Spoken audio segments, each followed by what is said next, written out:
Ichimlik suvidan oqilona foydalanish hamda isrofgarchilikning oldini olish bugungi kundagi eng muhim masalalardan biridir. Samarqand viloyati hududiy qurilish va uy-joy kommunal xo'jaligi sohasida nazorat qilish inspeksiyasi xodimlari ushbu masala yuzasidan muntazam ravishda targ'ibot tadbirlarini tashkil etib kelmoqda. Ana shunday tadbirlardan biri ichimlik suvini isrof qilmaylik shiori ostida suvni birgalikda asraylik mavzusida Samarqand davlat chet tillar institutida o'tkazildi. Unda so'z olgan inspeksiya xodimlari tomonidan talaba yoshlarga ichimlik suvidan oqilona foydalanish hamda isrofgarchilikka yo'l qo'ymaslik, iste'molchilar o'rtasida huquqiy madaniyatni yuksaltirish, ichimlik va oqova suv xizmatlari sohasidagi qonunchilikka kiritilgan so'nggi o'zgarishlar mazmuni to'g'risida ma'lumot berildi. Shuningdek, ishtirokchilarga suv resurslaridan tejamkorlik bilan foydalanish maqsadida tayyorlangan video lavha namoyish etildi. Tadbir davomida ishtirokchilar o'zlarini qiziqtirgan savollariga mutaxassislardan javoblar olishdi.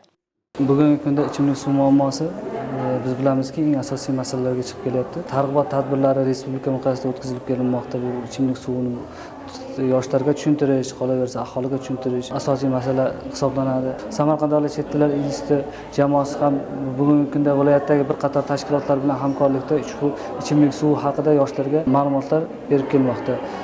Bulardan misol qilib oladigan bo'lsak, suv inspeksiyasi bilan bugungi o'tkazilgan uchrashuvimizda talaba yoshlarga ichimlik suvidan oqilona foydalanish, ular qadriga yetish, uni asrab-avaylash va kelgusi avlodga yetkazib berish bo'yicha tushunchalar oldi, o'zlariga xulosa olishdi.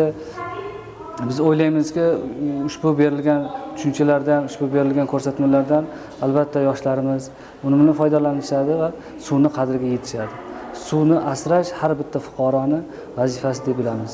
Bu kabi targ'ibot tadbirlari joylarda muntazam o'tkazilmoqda.